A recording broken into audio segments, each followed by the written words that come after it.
চলে আপনাদের কিছু কথা বলি আমি, শোনেন। সৈয়দপুরের উন্নয়নের জন্য আমরা কিছু কাজ করি। আজকে আমার ভাগ্য কত ভালো, আপনাদের চোখের সামনে দেখেন, বাংলাদেশে এরকম কোন নজিরবিহীন কেউ দেখাইতে পারবে না। একটা উপজেলায় ৯টা চেয়ারম্যান একসঙ্গে আমাকে সমর্থন দিচ্ছে। কি এটা সৈয়দপুরবাসীর গৌরব না? এটা সৈয়দপুরবাসীর অহংকার না? কেন দিছে? সিদ্দিক একজন সৎ ব্যক্তি। আজকে যদি আমি খারাপ ব্যক্তি হইতাম, আমি যদি অন্যায় করতাম, আমি যদি আমানত খেয়ানত করতাম, আমি যদি মানুষের টাকা নিয়ে অপচয় করতাম, মানুষের ঘুষ খাইতাম, বিভিন্ন ধরনের আইন কানুন নিয়ে আমি মানুষকে হয়রানি করতাম, তাহলে আজকে এই ৯টা লোক, এতগুলা লোক আমার সঙ্গে ভোটে আসতো না, এবং আপনারাও আসতেন না। তাই আপনারা গুজবে কান দিবেন না। যারা আজকে বিএনপির নামে সন্ত্রাসী করতেছে, চাঁদাবাজি করতেছে, তাদেরকে বর্জন করুন। এবং যারা মামলা করতেছে, যারা নিরীহ মানুষকে মামলা হয়রানি করতেছে, এর পরিণতি খারাপ হবে। আপনারা একদিন বিপদে পড়বেন। আজকে আমাকে অনেক হয়রানি করা হয়েছে, আমাকে আজকে অনেক হয়রানি করা হয়েছে। আমি যাতে ইলেকশন না করতে পারি অনেক মামলা দেওয়া হয়েছে। ভাই, আমি কি অপরাধ করেছি? আমার কি অপরাধ? আমি নিজের টাকা দিয়ে রাজনীতি করি, আমি জনগণের কাছে আছি, ৩৫ বছর থেকে জনগণের সেবা করে আসতেছি। আমি তো আমার টাকা ছাড়া, জনগণের টাকা দিয়ে আমি রাজনীতি করি না। আমার নিজের টাকা দিয়ে আমি রাজনীতি করি। আমার নিজস্ব ফাউন্ডেশন আছে, যে ফাউন্ডেশনে আমার বাবার নামে এখানে অনেক গরিব মানুষকে আমরা সহযোগিতা করি। তো আজকে আমি তাদের বাধা, আমাকে অনেক চেষ্টা করা হয়েছে যাতে আমি ভোটে দাঁড়াইতে না পারি। এখানে ভাই ও বোনেরা, আপনারা জানেন, আপনারা আমাকে ভালোবাসেন বিধায়, আপনাদের দোয়া আছে বিধায় আজকে আপনাদের সামনে এসে নির্বাচনের প্রচারণা করতেছি। আপনাদের দোয়া ছাড়া আমি এখানে আসতে পারতাম না, আপনাদের দোয়া ছাড়া আমি এমপি হইতে পারতাম না। আজকে আপনার চেষ্টা করে দেখেন, একবার চিন্তা করে দেখেন, আপনারা কি আমাকে 5 বছরের জন্য এমপি বানাইছেন না? তো যেখানে আমি 5 বছরে আপনাদের ভোটে আমি নির্বাচিত, সেখানে মাত্র 6টা মাস আমি পাইছি। এটা কিন্তু আমার হক, এটা আপনাদের হক। সুষ্ঠু নির্বাচনের মাধ্যমে এই নির্বাচন হয়েছে। আপনারা সকলে ভোট দিয়েছেন, আমাকে দিয়ে নির্বাচিত করেছেন। আপনাদের কাছে অনুরোধ, আমি যে 5 বছরের জন্য যে সমস্ত পরিকল্পনা করেছি, সেগুলোকে যেন আমি বাস্তবায়ন করার জন্য যে ওয়াদা করছি, সেই ওয়াদাগুলো যেন আমি পুরো করতে পারি। আপনাদের কাছে করজোড়ে অনুরোধ করতেছি। আমি 6 মাসে যে উন্নয়নগুলো করছি, ওদের হিংসা হচ্ছে যে আমি কিচ্ছুই করি নাই। আমার কাছে সমস্ত তথ্য আছে। আপনারা উপজেলা অফিসে গেলে, সমস্ত সৈয়দপুর কিশোরগঞ্জে উপজেলা গেলে সমস্ত তথ্য পাবেন ইঞ্জিনিয়ারের কাছে। ভাই, পৌরসভার উন্নয়নের জন্য আমি কি সংসদে কতবার কথা বলছি? এই তামান্না সিনেমা থেকে গোলাহাটের রাস্তা কি আজকে হয় নাই? আজকে একটা উন্নয়ন হয় নাই? তো কেন অস্বীকার করেন এই 6 মাসের উন্নয়নকে? আপনাদের কি গায়ে কাটা বাঁধে? আপনাদেরকে ঈর্ষান্বিত হয়? আপনারা ভালো কাজ করবেন, তাকে শাবাশী দিতে হবে।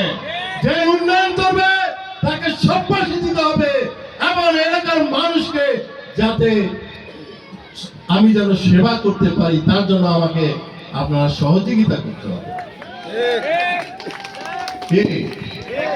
গরম করে দিব ফসু শরীর গরম হয়েছে তুই কি একটা মিশা কথা বলছো ভাইরা আমি একটা কথা বলি ভালোবাসা ছাড়া কোনোদিন ভোট হয় না ভালোবাসা ছাড়া কোনোদিন মন পাওয়া যায় না ভালোবাসা ছাড়া সংসার চলে না ভালোবাসা ছাড়া দেশ চলে না ভালোবাসা ছাড়া পৃথিবীর কোনো দেশে মানুষ শান্তিতে বসবাস করতে পারে না তো আজকে আমি আপনাদের কাছে ভালোবাসা নিয়ে আমি ভোট দিতে চাই ভালোবাসা যদি আপনারা আমাকে দেন আমি আমার জীবন আপনাদের জন্য দিয়ে দিব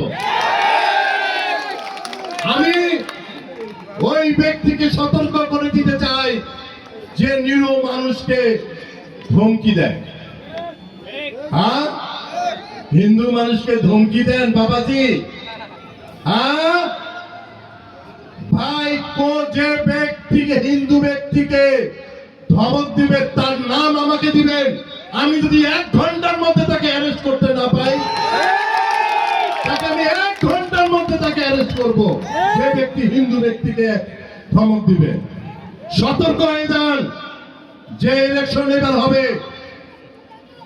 যদি কোন রকম কারচুপি করার চেষ্টা করেন গন্ডগোল করার চেষ্টা করেন পাঁচিলের চামড়া থাকবে না সতর্ক ভাইরা আমার সতর্ক করে দিলাম ভাই যদি কারো ক্ষতি হয় আমাদেরকে বলতে পারবেন না আমার কিছু দলের যার কোনো অস্তিত্বই নাই যাই 60টা ভোট পায় 60টা ভোটে কাউন্সিলরে ভোট পায় তাই আবার এমপি ভোট দাঁড়াইছে 18 তাই আবার বড় বড় লেকচার মারে ভাই অসমাজের কোনো কথা দরকার আছে সময় নষ্ট করার না তো আজকে এই সমস্ত ব্যক্তি কথা কান দিয়ে এই কান দিয়ে শুনবেন এই কান দিয়ে বাইর করে দিবেন যোগ্যতা সবচেয়ে বড় জিনিস যোগ্যতা ছাড়া মানুষ চলতে পারে না যোগ্যতা ছাড়া দেশ চলতে পারে না যোগ্যতা ছাড়া আপনি প্রতিষ্ঠান চলতে পারে না যোগ্যতা ছাড়া সমাজ চলতে পারে না যোগ্যতা দরকার আছে ভাই যে ব্যক্তিকে আমি কাজ দিছি আমার এই লোক আমার এই যে ব্যক্তি তার কি ক্ষতি করছি তাকে আমি বিশাল বড় একটা রাস্তার কাজ দিছি সে অস্বীকার করতেছে আমি তাকে কোনো কাজ দিইনি ভাই 1 কিলোমিটার রাস্তা বাঙালিপুরে তার বাড়ির পাশে রাস্তা আমি তাকে দিছি সবচেয়ে বড় কাজটা দিছি এবং সে আমার কাছে টাকা নিয়ে হাওলার টাকা নিছে সে একটা বেঈমান প্রতারক এই সমস্ত লোককে বিএনপিতে জয়েন করেছে বিএনপির ক্ষতি করলো বেঈমান আর প্রতারককে বিএনপিতে কেন জায়গা দিল যারা আমাদের দলে জায়গা পায় না আজকে যে সমস্ত ব্যক্তি মানুষের জমি দখল করে সেই সমস্ত লোককে তারা বিএনপিতে জয়েন করছে এটা কি ভালো কাজ করছে বিএনপি মাইনাস হয়ে গেছে কালকে থেকে বিএনপি মাইনাস হয়ে গেছে যে সমস্ত লোক বিএনপির পক্ষে কাজ করতো কালকে আমার কাছে না আরো 500 লোক আছে বলছে ভাই আমরা আপনাদের পক্ষে কাজ করব 500-র উপর লোক আছে নেতা কর্মী আছে আমাকে বলছে ভাই আপনাদের পক্ষে ভোট করব এই সমস্ত অন্যায় অত্যাচারী জুলুম ব্যক্তি যারা মিথ্যাবাদী তাদের পক্ষে আমরা নাই কি কথা ঠিক আছে এখন আর ওইদিকে না যাই সময় সংকীর্ণ এখানে আমাদের সম্মানিত আমাদের মেয়র সাহেব আছে উনি অত্যন্ত সৎ ব্যক্তি আমি মনে করি গেটার রংপুরের বিভাগের মধ্যে ওর মতো ভালো লিডার আমি চোখে পড়ে না তো আজকে একটা কথা বলি ওনার সঙ্গে আমার আজকের সম্পর্কটা দীর্ঘদিনের সম্পর্ক ওনার অফিস সম্পূর্ণভাবে খোলা কোনো দরজা নাই তার বাড়িতে যাবেন তার কোনো দরজা নাই এই সেই নেতা তো আজকে আপনাদের কাছে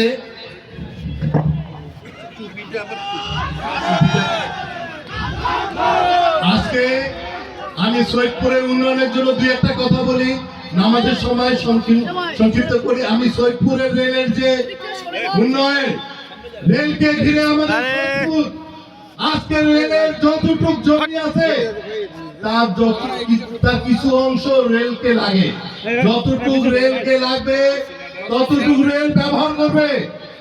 আজকে আপনারা চিন্তা করে দেখেন, আমাদের মরহুম এরশাদ সাহেব তখন ছিলেন এজাহার সাহেব, মরহুম এজাহার সাহেব, এরশাদ সাহেবের কারণে আজকে এজাহার সাহেব এই 25 একর জমি বরাদ্দ করছে পৌরসভায়। তার এই বিশাল অবদান আমাদের সৈয়দপুরের মানুষ কোনদিন আমরা ভুলতে পারি না। আজকে এই 25 একরের কারণে আজকে আমরা এই ব্যবসা বাণিজ্য করে সৈয়দপুরে বসবাস করতেছি এবং আল্লাহ তাদেরকে জান্নাতবাসী করো। আমি কথা দিচ্ছি এই 25 একর জমি ব্যক্তি মালিকানা করেই ছাড়বো। আপনারা আমাকে ভোট দেন, এই রেলের 25 একর জমি রেলের কাছ থেকে আমরা কিনে নেব। জনগণ যদি চায় কেন সরকার দিবে না? জনগণের উপরে আর কোন সরকার হইতে পারে না। সৈয়দপুরের মানুষ যদি চায় এই রেলের জমি আমরা ব্যক্তি মালিকানায় নিব, ইনশাআল্লাহ এটা হওয়া সম্ভব। আজকে আমাদের সৈয়দপুরে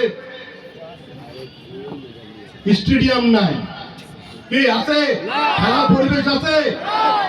সৈয়দপুরে স্টেডিয়াম হবে, আন্তর্জাতিক স্টেডিয়াম হবে। এখানে আমাদের খুব ভালো মানের প্লেয়ার আছে, ক্রিকেট প্লেয়ার, যেটা জাতীয় টিমে খেলে। আমাদের সৈয়দপুরের গর্ব।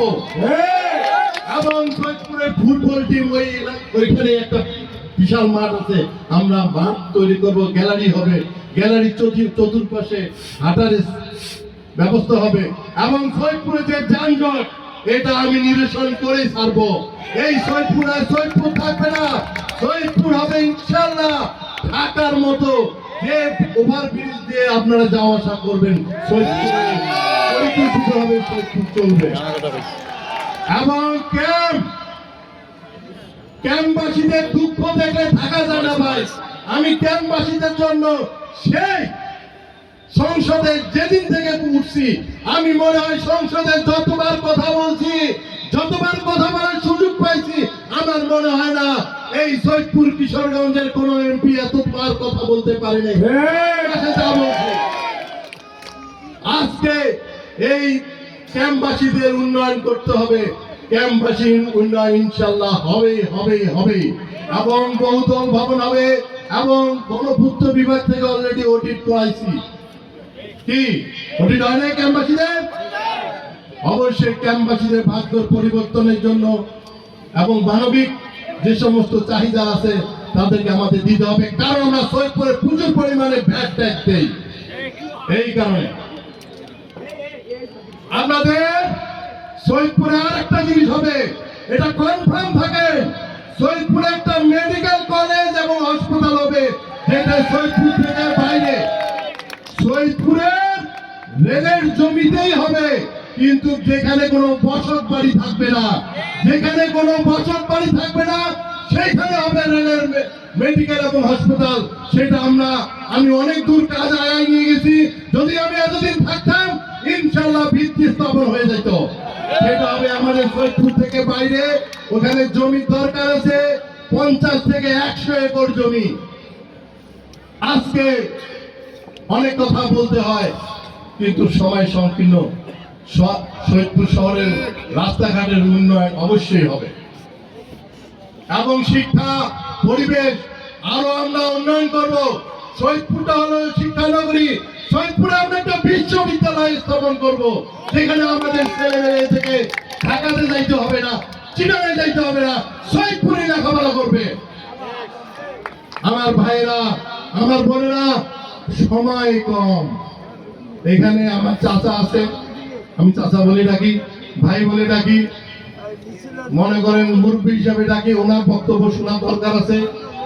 আমার আজকের এই বক্তব্যে আপনারা যদি সন্তুষ্ট হয়ে থাকেন, আমাকে যদি বিশ্বাস করে থাকেন, সিদ্দিককে যদি বিশ্বাস করে থাকেন, দল মত নির্বিশেষে, কোন দল আমি বুঝি না, আমি কোন দল বুঝি না, সিদ্দিক সৈয়দপুরে যদি উন্নয়ন করতে পারে তার সকলে মিলে আপনারা আমাকে ভোট দিবেন কিনা দিবেন? আমি সকলের ভোট চাই, এবং আমি যদি এমপি হই আমার দরজা সকলের জন্য খোলা। এবং না বিএনপি, না জামাত, না আওয়ামী লীগ, না জাতীয় পার্টি, সকলের জন্য দরজা খোলা থাকবে। আমার সঙ্গে কারো কোনো ভেদাভেদ থাকবে না। আমি কারো কোনো ক্ষতি করবো না, কারো কোনো জন্য কোনো গীবতও গাবো না। যে সরকারি ক্ষমতা আসুক আমি তার পাশে থাকে কাজ করব। কি দরকার কিনা? আমাদের সৈয়দপুরে উন্নয়নের দরকার। এই সৈয়দপুরে উন্নয়ন করতে গেলে সিদ্দিকুল আলমের দরকার আছে আছে আছে আছে। যাই, আমি কিন্তু মানুষের কর্মসংস্থান দিয়েছি, 10 থেকে 12,000 লোকের কর্মসংস্থান দিয়েছি। সৈয়দপুরে এমন কোন লিডার আছে যে 10 থেকে 12,000 লোকের কর্মসংস্থান সৃষ্টি করতে পারছে? যে ব্যক্তি মানুষের কর্মসংস্থান সৃষ্টি করতে পারে সেই হলো আসল লিডার, সেই হলো আসল লিডার। তাকে আমরা চাই, আমি যদি এমপি হই আমি আরো 10টা ফ্যাক্টরি দিব, আরো 10,000 লোকের কর্মসংস্থান হবে, মানুষ সুখে শান্তিতে থাকবে। পাওয়ারে থাকলে সব কাজ হয় না। আমি তো পাওয়ারে ছিলাম না, কিন্তু কিভাবে আমি এতগুলো 6 মাসে কাজ করছি, তাই না? তাই না? যোগ্যতা দরকার আছে, মেধা দরকার আছে। আজকে মেধা আছে বিধায় 10-12,000 লোকের কর্মসংস্থান সৃষ্টি করছি।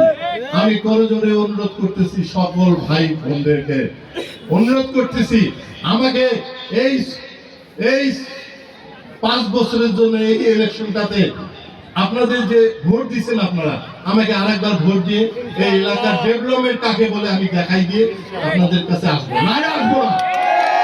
আরেকটা কথা, এর আগে আমি ভোটে দাঁড়াইছিলাম কাশিমার্গে আবার ভুলে তবে ভোট দিয়েন না। তো আজকে আপনাদের কাছে করজোরে অনুরোধ করতেছি,